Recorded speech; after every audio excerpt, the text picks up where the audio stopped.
Okay, good afternoon. Welcome to everyone. I'm Luis Caldera. I have the privilege of moderating this panel where we're going to talk about how the pandemic is challenging higher education to re-envision its purpose. And we know the pandemic is impacting institutions and it's impacting students and families. So we want to hear from a very distinguished panel of higher education leaders about the kinds of challenges they're facing and the innovative strategies that they're using to tackle those challenges. I'm going to start by introducing our panel, and then I'm going to give them each a minute or so to say whatever it is that they want to, and then we're going to go through some questions and have more extended time for them to tell you about the things that are on their minds.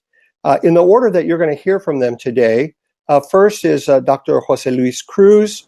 He is the Executive Vice Chancellor and Provost of the City University of New York, was formerly the president of Lehman College in the City University of New York. And I'm proud to say he's also a founding member of an organization that I helped found, the President's Alliance on Higher Education and Immigration, which advocates on behalf of Dreamers, international students, refugee, and asylee students. I should also add, just briefly by way of background, my background is in elected and appointed office, including in 2 presidential administrations, but also a career in higher education as a professor and an administrator, and at one time as president of the University of New Mexico. Our second speaker is going to be Dr. Cynthia Teniente-Matson. Dr. Teniente-Matson is the president of a Hispanic serving institution, Texas A&M University, San Antonio. Our third speaker will be Dr. Luis Javier Delgado. He is the director of the Polytechnic University of Puerto Rico's Orlando campus, which serves international students, Puerto Rican students, and any student who is interested in improving their skills through education. And then our final speaker, and I'm gonna call her Dr. to be because she's working on her PhD, is Elena Quiroz-Livanis, who's the Assistant Commissioner for Academic Policy and Student Success in the Massachusetts Department of Higher Education. Her job, among other things, inquires creating a strategic plan for equity, meaning to help better serve underrepresented and students of color, low-income students of color. Okay, let me start in the order I introduced you and give you a chance to take about 30 seconds, a minute to say welcome to our audience, and then we'll get to the questions after that. So, José Luis. Thank you, Luis. Welcome everyone to this great session. I very much look forward to sharing the perspectives of the City University of New York, the world's largest urban university. It's been a very interesting 7 months with the pandemic. We've learned a lot. We have so much more to do, and so I am looking forward to this conversation. Thank you for the opportunity. Okay, thank you. Dr. Cynthia Teniente-Matson. Good afternoon. It's a pleasure to join you and to join such a distinguished panel of colleagues here in San Antonio in the heart of South Texas. We have been very focused as an HSI, Hispanic Serving Institution, in creating opportunities for freshmen who are coming in potentially with some learning lapse due to what happened in the spring term and how we think about the digital divide and digital literacy, and providing those students themselves with some form of block schedule instruction, so they've got some in-person classes that helps to mitigate risk, and then focus on how we deliver virtually and remotely experiences, including the hybrid approach for all of our other students. A majority of our students are not on campus, but about 10 to 20% of our students are here on any given day, and we have a lot to share and still a lot to learn. So thank you. Thank you. Dr. Luis Javier Delgado. You may be muted. Let's get you unmuted. I think you're muted. If you can unmute yourself. Thank you. Good afternoon. As a director of Polytechnic University Orlando campus, I'm proud to represent the private institution that graduates the most Hispanic engineer in the nation. I imagine the future of higher education redefining, putting more efforts and resources in careers related to STEM, science, technology, engineering, math, to be prepared to prevent and face any other possible challenges that in the real changing world. I imagine the future of higher education assuring that faculty, staff, community, regardless race, ethnicity, or an accent, the way I have, we are aligned and well prepared to use educational technological tools to integrate our ideas, manage crises, and be able to provide and manage quick solution to unexpected situation like this one. Thank you. And last but not least, Elena Quiroz-Livanis.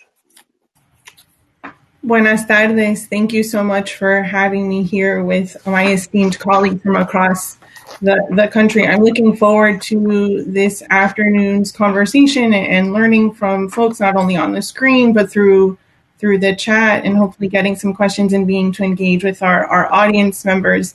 In Massachusetts, we're very interested in not returning to how things were before the pandemic and really using this as an opportunity to usher in the type of transformation that we need in public higher education to make sure that we honor and value the lived experiences of particularly our students of color, our Black and Brown, our Latinx students, and to make sure that when they come to our institutions that they feel welcome and that the environment and the culture is an engaging one where they feel like they can succeed and belong. So for us, it's been a difficult 7 months, really trying to make sure that we not only provide a rigorous and an affordable quality higher education, but also maintain our community students, faculty, and staff safe as we work through what it's like to be in a higher education setting during a pandemic. So thank you.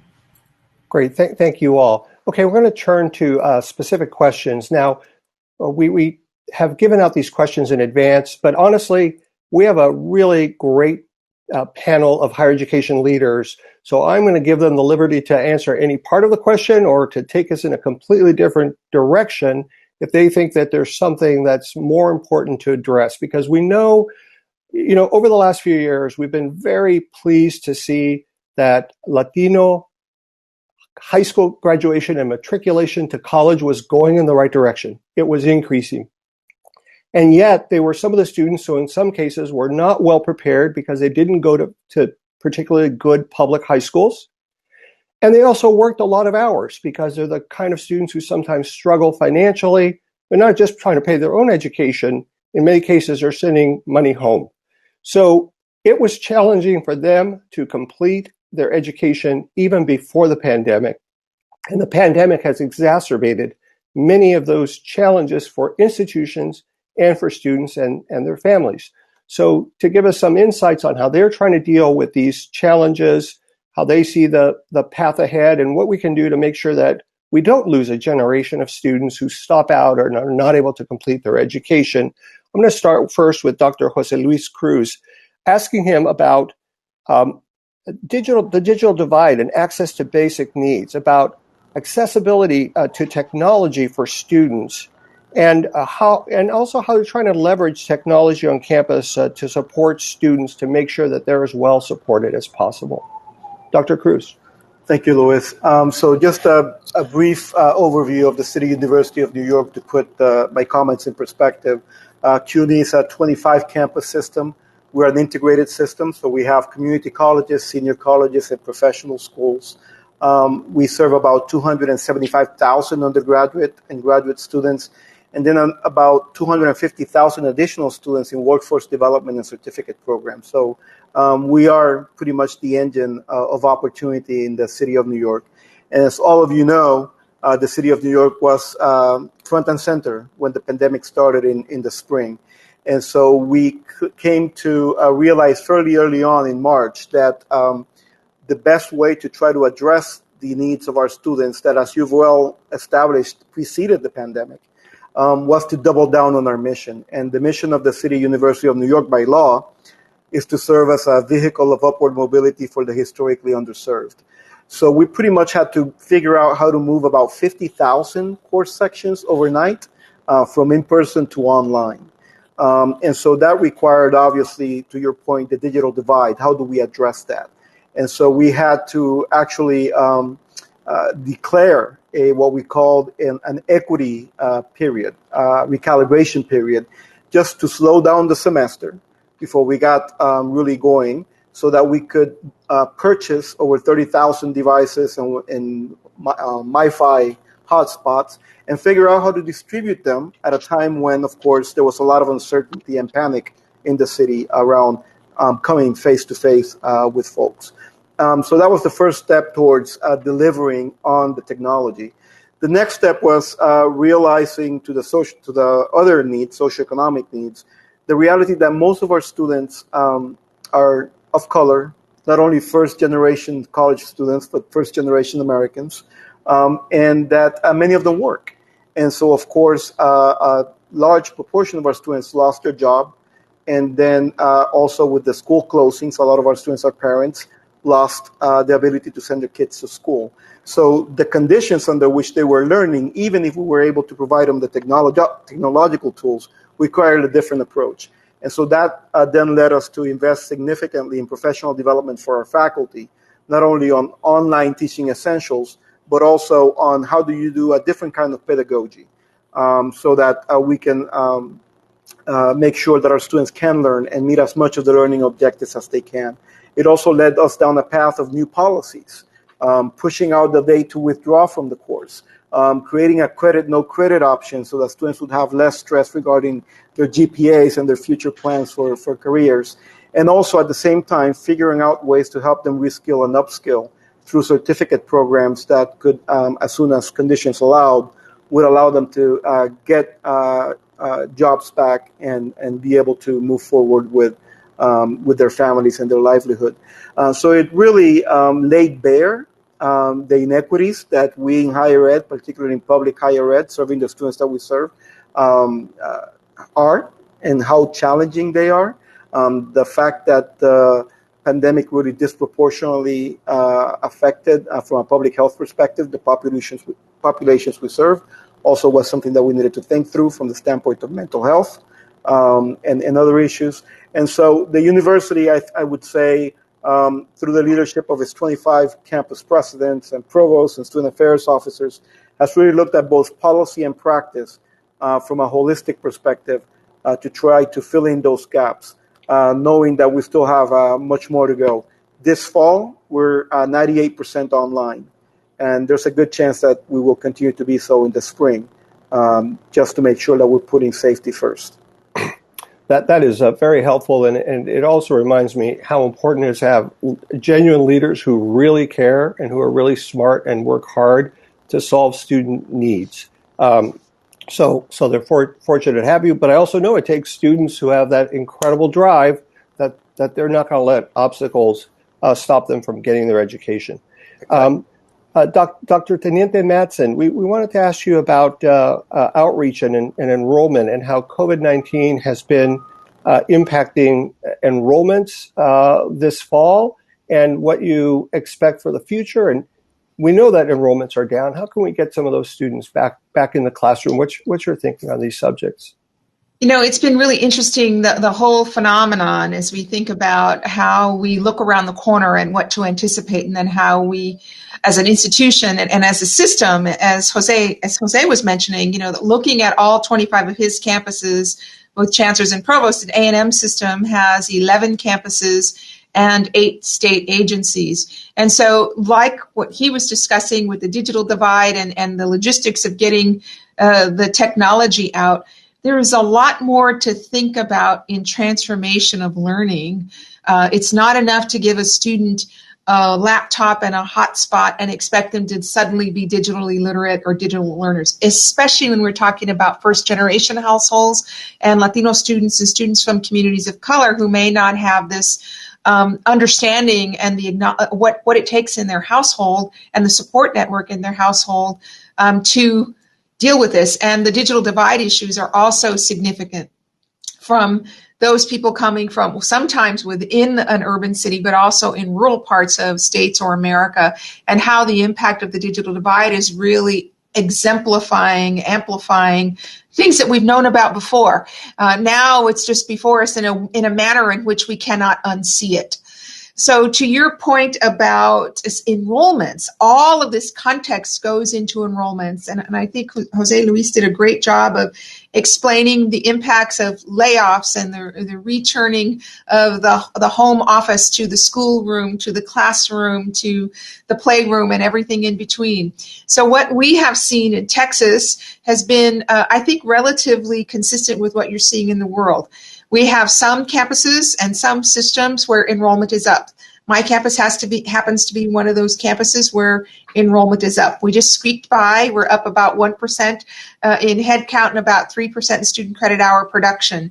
But there are other campuses within our systems that are up a little bit more, and there are campuses who are down significantly. But what I've been seeing and observing is in the private sector, some of the private universities have really taken the impact harder in terms of their enrollment. And obviously, some private institutions are very dependent on each and every student, as we are too in the publics. But we have many cases on the public side, and I think this might be true in private as well, have been banking some reserves and building our reserve pools, our reserve banks, to help bridge us through what we know are going to be uncertain times. I think for us, the harder time is going to be in the spring to see if we have a second surge of the virus and what that might do to enrollment. I think we have also seen that there are students that want to come back in January at a greater number than what we have experienced before, at least in our own campus.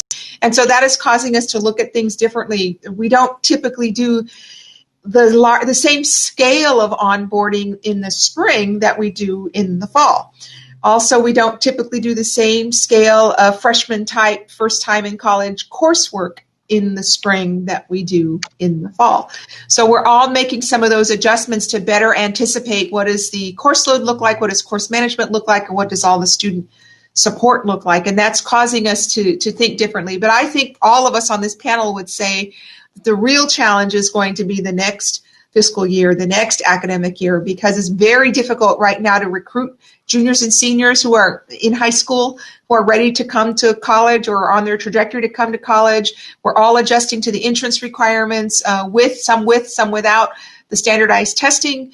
We're all adjusting to how we find students to ensure that although their family may be impacted by layoffs, there's still many opportunities to pay for college. So I think there's still a great uncertainty that's causing us all to shift. And I've been calling it not the new normal, but the new truth, and how we find our way in the new truth with new technologies and new approaches that are just, quite frankly, fatiguing for everyone, because there is no game book for this, there is no playing book, but we're all trying to march in the same direction in this period of great uncertainty. Luis, it's just a lot before us. And I want to second everything that Jose Luis said and add to that in my remarks about enrollment. Are you changing the way that you talk to prospective students who can't take a campus tour, can't go meet students somewhere and talk to them, to really kind of think about what will make sense for them? Absolutely. We're all adjusting to this curbside society, right? So we have drive-ups. We have our mascot is a jaguar, so everything is kind of moves around that. So we have Jaguar Prowl, so where you can come in a car and we can set up stations outdoors to help better accommodate those things. We're doing some virtual tours. We're doing some in-person tours in smaller numbers. We stay very conscientious about head count, student count, but we're doing as much as we can outside. But I remember the old days of the bookmobile.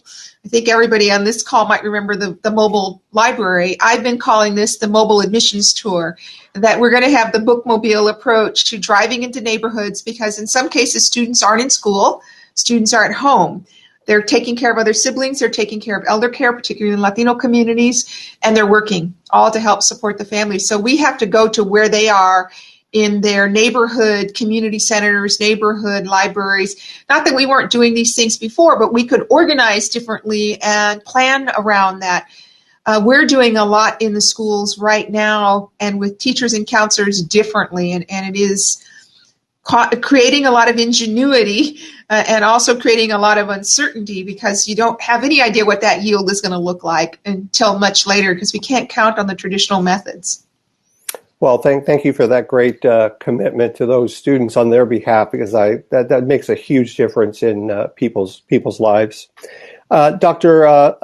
Luis Delgado, would you talk to us a little bit about how what staff and professors are doing that is different, how they've had to innovate in the delivery of education? Oh, sure. Thank you for the questions. Let me start saying that faculty members and staff in our institution indeed are becoming the key drivers to handle this strong transition to deliver distant learning or hybrid model in a higher education institution. But first, we should be able to understand our faculty profile and needs through an assessment process to determine the know-how level of the use of technology they possess. What I really mean is that an assessment process should be conducted among professors and staff in terms of technology use, acceptance, and willingness to learn it. You may know that for some faculty members who are less exposed to digital learning and technological tools, it could be particularly challenging to manage technology the same way our students do. So we're using the output results and outcome assessment planning process for continuous training of the use of online educational platform. During the transition to distant learning, this is very recommended. We need to use evaluation of the assessment results and discuss them with the faculty for their feedback. And now than ever, it is necessary to perform faculty evaluation by students and surveys and use those results to support faculty through professional development for continuous improvement.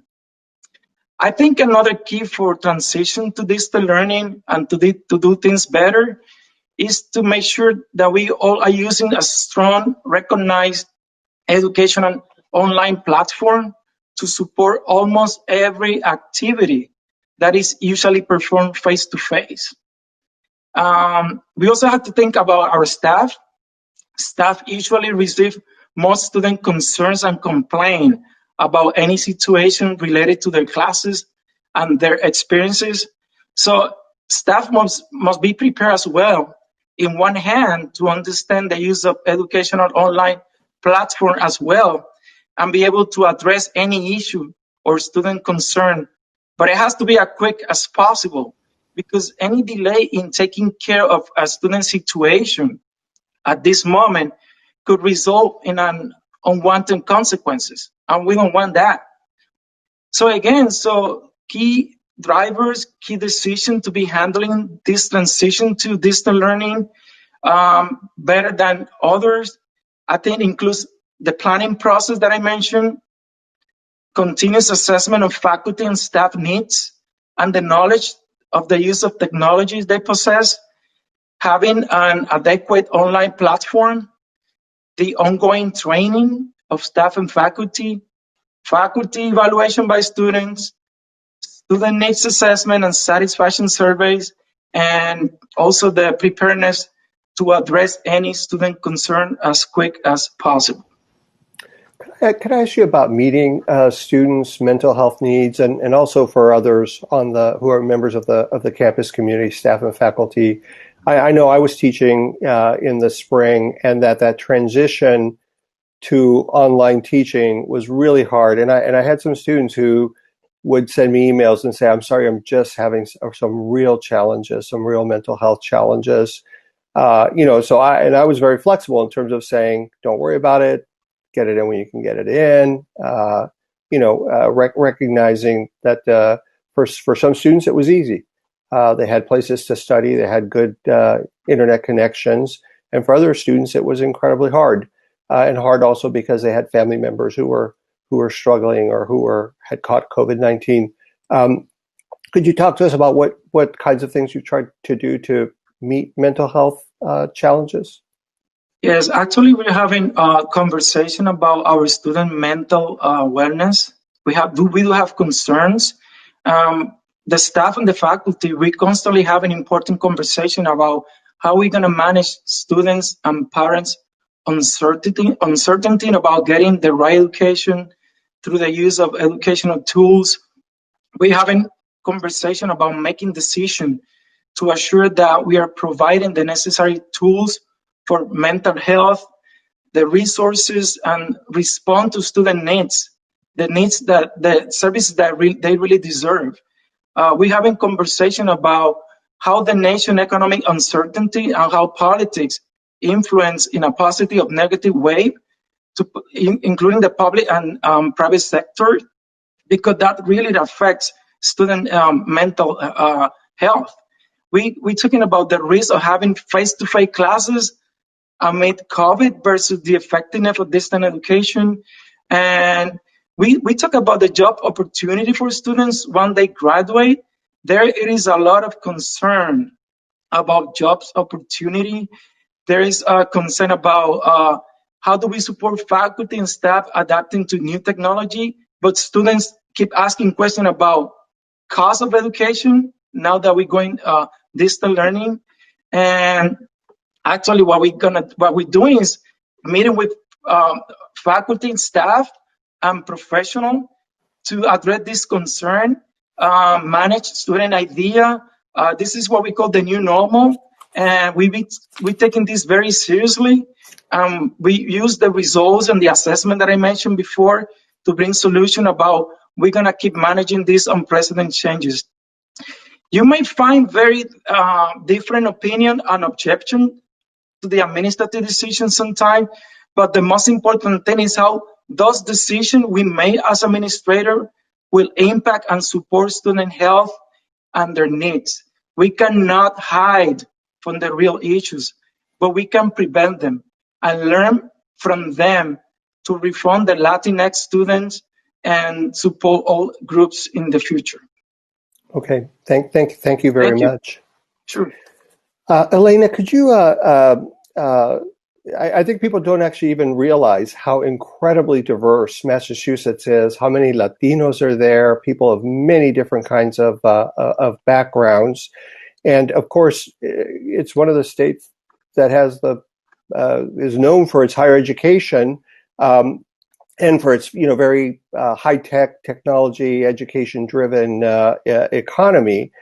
So I know as a public institution, you're really working to try to make that a possibility for all students. Can you talk to us about what the Massachusetts Department of Higher Ed is trying to do or has done different to try to support student success in this context?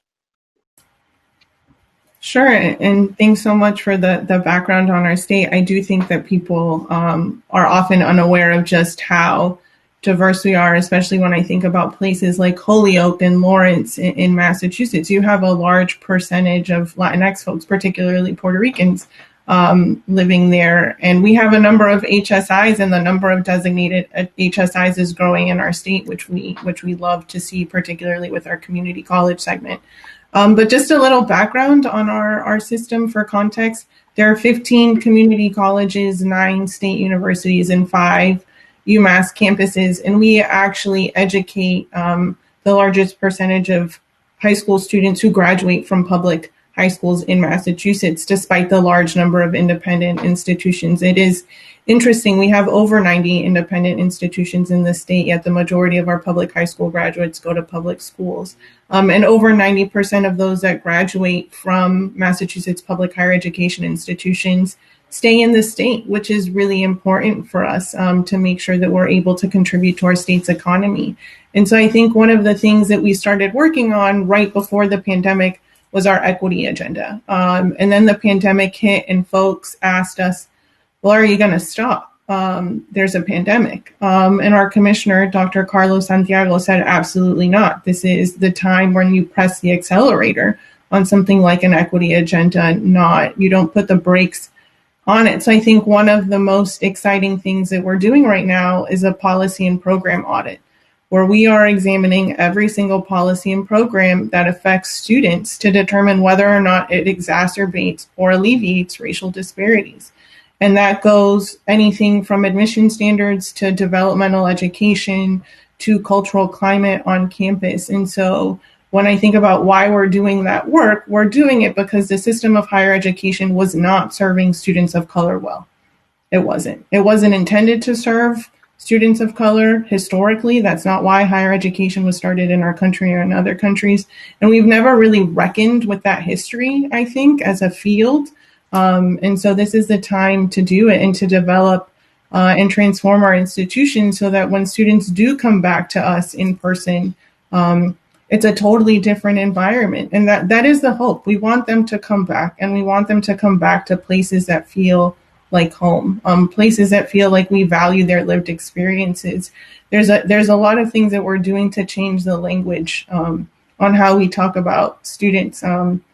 We don't necessarily see students as unprepared. We see institutions as unprepared to work with students. So really kind of focusing on this flip from, are you a college ready student? Yeah, that would be good. But are our colleges and universities student ready?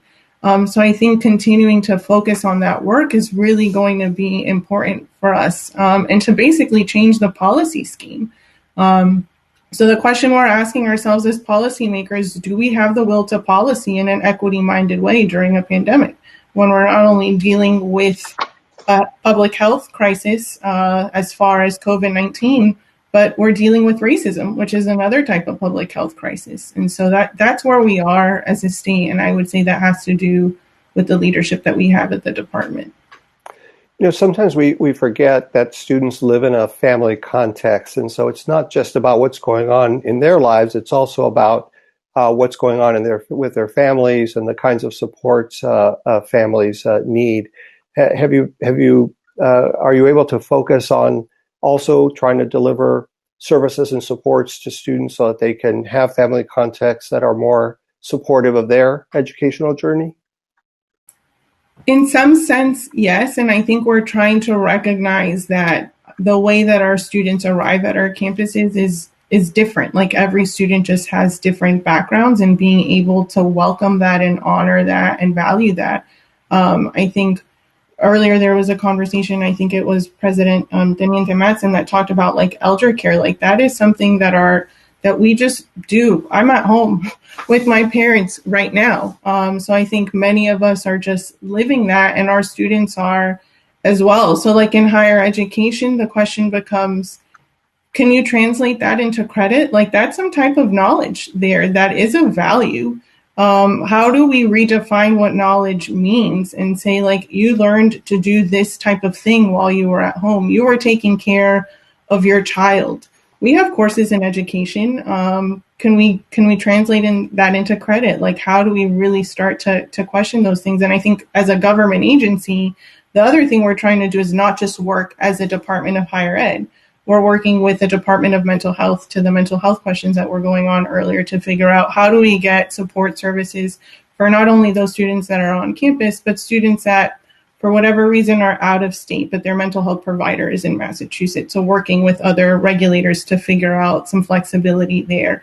If there's some food insecurity or housing insecurity, the Department of Higher Ed can't solve that alone, but we can work with other governmental agencies to figure out how to provide housing vouchers for students. We have housing pilots where our institutions in many cases remained open to make sure that students had a place to stay and that they didn't feel housing insecure. The food pantries never closed, right? Like this is just something that we know that wasn't going to be the case. If that was already an issue before, so it was only heightened during the pandemic.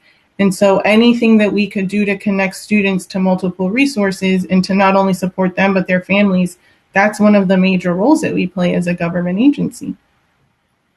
Elena, you bring up a really good point about not just the housing, the voucher program, but what we're seeing in communities now too with the rise in domestic violence, and how we think about the fact that there's this national conversation about whether you should be open or whether you should be closed, and how many the percentage of classes that should be online versus hybrid or virtual or in person. But for many people, particularly in communities of color, coming to campus is a better scenario or solution than what they may have at home or wherever they're living. And having a place to reside on campus and eat is more stable than any other environment that may exist for them. And that's the difficult part of the conversation, the nuanced part of the conversation when you talk about policy and impacting communities of color, that has really, I think, sort of exploded in this equity discussion and what we're learning and seeing now as the days go by of what's happening in the impact and the influence on community of color. So I appreciate hearing you talk more about the policy issues that we need to reckon with and reconcile. Thank you for those comments, both of you. Can I just add one thing? Please. Yeah, please.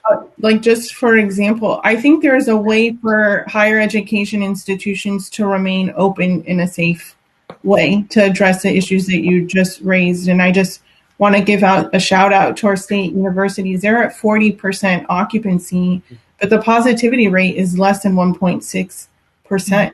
So we're able to address housing and food insecurity. We're keeping people safe. But this comes at a cost, right? So like at some point, we're also going to have the budget. We need to have the budget conversation of our institutions of higher education.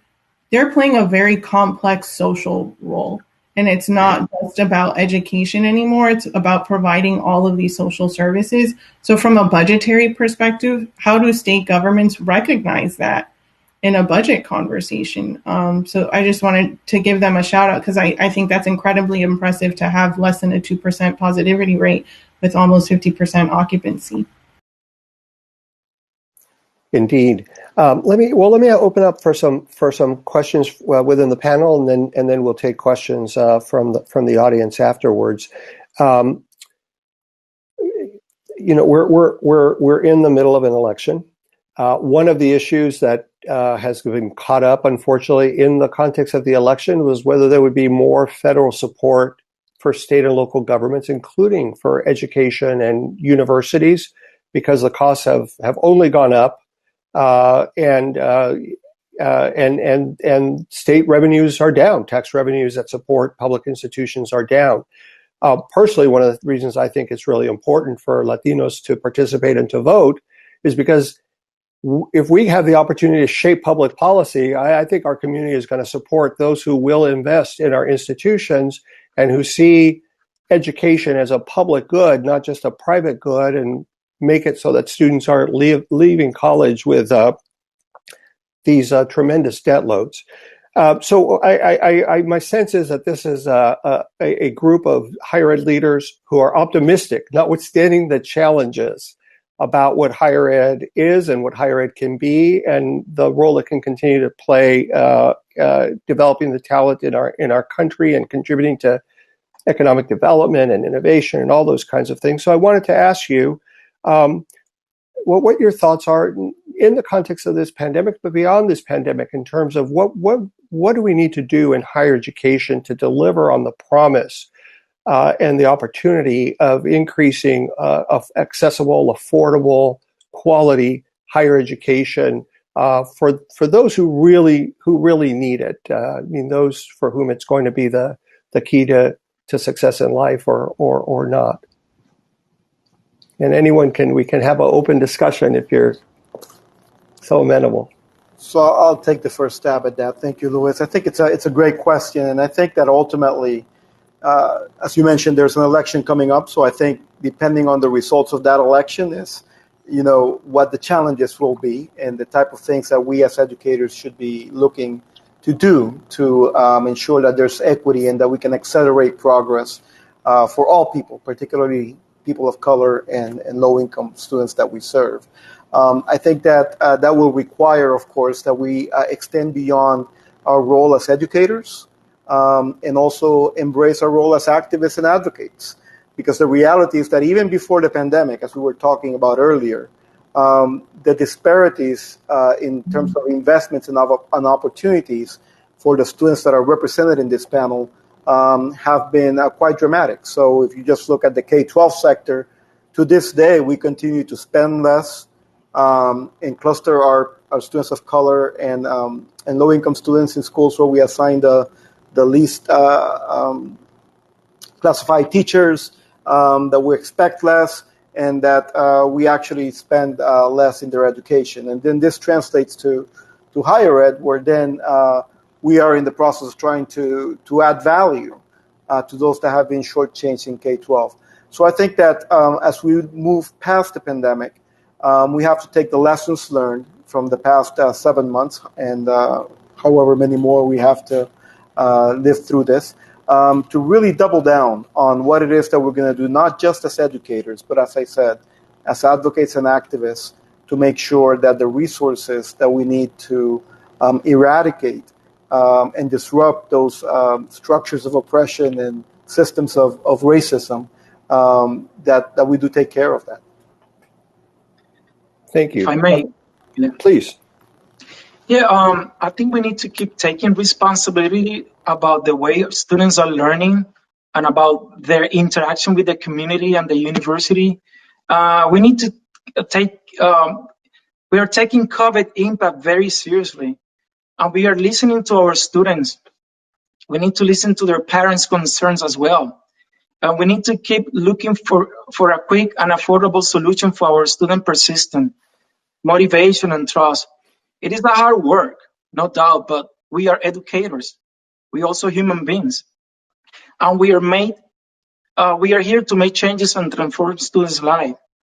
Colleges need indeed federal government policies to focus more on student success and accessibility to resources and to job opportunity. But I think will depend more on us. I'd be glad to start and keep supporting and networking with all of you, and to send a sustained and strong message to our educational and political leaders to reform and support policies implementation for the benefit of our student community, their jobs, their future, and the future of this nation. Okay, thank you. Sure. Just a couple of additional thoughts. I think the real tall tale for us will be if we're able to eliminate or eradicate the digital divide. I think that's not going to go away. So we have to figure out how to do that across these United States. And so from a policy perspective, that's one of the top things. I think the other, in terms of your question about access and affordability, is to really I think we're going to be forced to really look at these early college, high school models, dual credit, dual learning models, and really improve those and perfect them to the point that we all feel comfortable about the learning and the true outcomes, which we know what the chasms are between what's trying to happen in high schools and what actually happens, and how the academy sometimes feels about the students that are, or the educators that are teaching students that college level work for those first 2 years. So I think the more that we'll be able to do in that first 2 years, the GE, while students are in high school, with appropriate pathways and the appropriate infrastructure to support learning, that coming into a college environment for a shorter period of time, or even if it's a 3-year period of time, includes a year of experiential learning or a year of study away or a year of study abroad, something along those lines that helps provide income to those families, or income to those students, but also expands their learning, will potentially, to your point, have them be employer ready when they graduate from college. And we know across education, no matter how hard we work at all kinds of learning objectives and outcomes, we still have employers who say students are not ready for what I need them to do on the fundamentals. And it's not about, we want to teach you how to be unique in our culture. It's they don't think well, they don't write well, they don't communicate well, they can't work in teams. There's all of this rhetoric that comes around what's happening for a college graduate and their readiness with marketable skills. I think that's a real opportunity that we may have right now, depending on how the election goes, how some of those dollars that may come to support the re-engagement of higher education and rebuilding some curriculum to think about the future differently. Outside the crisis now, I'm talking about thinking about the future differently. Elena, you want to add any thoughts?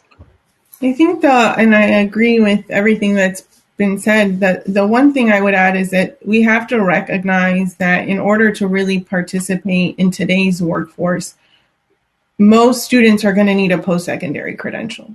And that's just going to require investment. So the way that we invest in K through 12, the reason that federal regulations look the way they do is because a high school diploma at one point was sufficient in order to enter into the workforce. And that is no longer the case, especially in Massachusetts. So that just means that we're going to need greater support for higher education. Now is not the time to cut funding for higher ed. Now is the time to invest in higher education. And I think many of us are concerned because higher ed ends up getting cut when we face very similar economic situations like the one that we face right now. And I just think for the long-term viability of the economy of this country, that's not going to be a good direction to go in. And I think building on early college programs, we've modeled a lot of our work after what's happening in Texas is important. But then also starting to better fund community colleges. So many of our diverse students start in community colleges in Massachusetts, and we want to see them earn that associate degree and go on to earn the baccalaureate and transfer to our public universities. But these are institutions with the most complex resources that are so highly underfunded that we're asking them to do impossible things with very little money, and they come to the table. But all of this is going to take investment. And I think at some point, we're going to have to put our money where our mouth is. And I'm grateful to our governor who level funded higher education this fiscal year. But like was said earlier, it's not just FY21. It's going to be FY22 and FY23. So really continuing to pay attention and advocate for higher education, I think, is going to be critically important to making sure that we're successful as a country moving forward after the pandemic. Thank you for mentioning community colleges, because half our Latino students start in community colleges. And so, and we know that sometimes that means they don't have as high completion rates for bachelor's, much less to go on to graduate education, et cetera, et cetera. So, and sometimes because it takes a long time to even complete that associate's degree. So we need to make sure that we are streamlining and improving the connection between our community colleges and our bachelor's degree granting institutions to keep supporting and moving these students so that they can accomplish their educational goals. Let me ask you about partnerships I think we're living in a very unique moment with the protests against police brutality and social injustice. Many public corporate leaders, perhaps not the administration, but many corporate leaders saying, things like we should have priorities higher than just generating profits for our shareholders. We should be better citizens and more involved, and are embracing diversity, equity, and inclusion initiatives and trying to be better neighbors, et cetera. Is that translating, or how do you see that in terms of building bridges and the partnerships that you've tried to build or are needed to help support your institutions and your students?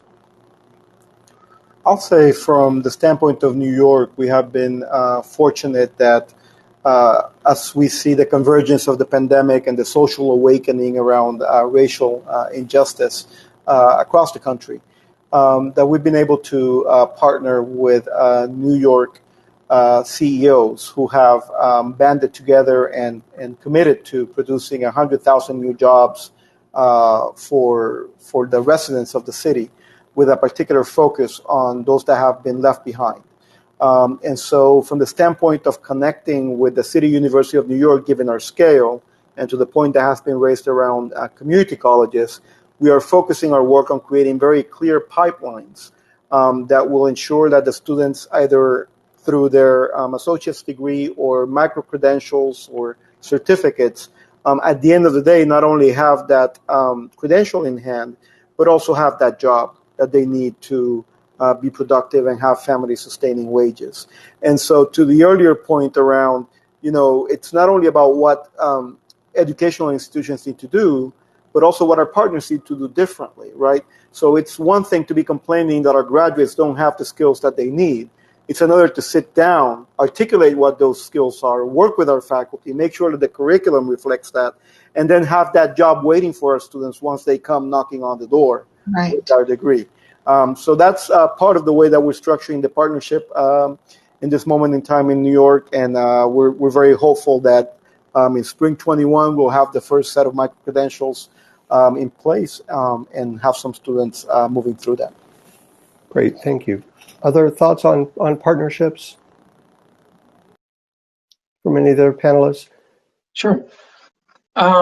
Luis, I actually envision a bright future for our higher education for Latino student and student of color.